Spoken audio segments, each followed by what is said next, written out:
Yaxşınızlar, bugün sizlerge intayın oxşan yapmanın itisini hep geldim. İntayın adli onun üstüge tembek beyzi kızlar.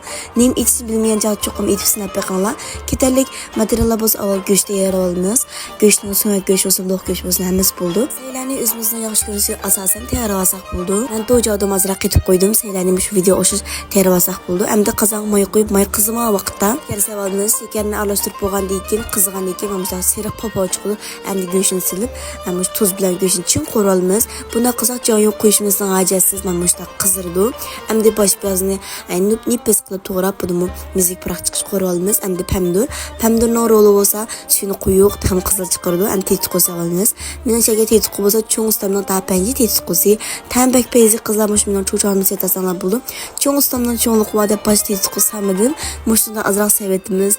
Tem olsa rengi olsun, pırk olsun. Şunda esiltikti. Hem de su koyup muş göçmüş pişkici kaynatıyoruz. Göç azırap pişip boğandaki qonaqlarını savalımız.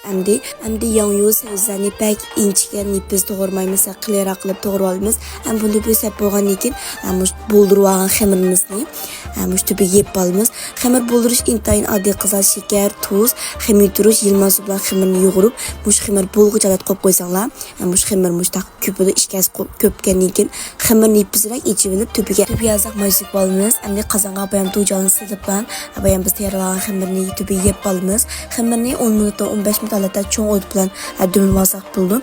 Hem de mana tuvaqni açmış. Şunda oxşaydı qızlar çoqum diyasan ganjo qevelanglar. Künüm amsa yenilik olgan tamalan yıllap yaratıma. Kullaşıştın pirinci altı raqmiyaki gülen yıllap qoyanlar. Öyküşmenden bolsun qızlar kullaşsıldım bolsun. Kullaşın herkes unutup qalmaqlar. Hem de tübege biz tayyorlagan qo'shimcha materialni silib aralashtirib iste'mol qilsak. Hammalarning bu şeytan muborak olsun. İşlerini texir o'ng'ishli bo'lishini umid qilaman. Amsa kerak seni ko'rsaylik qizlar, xayr xo'sh.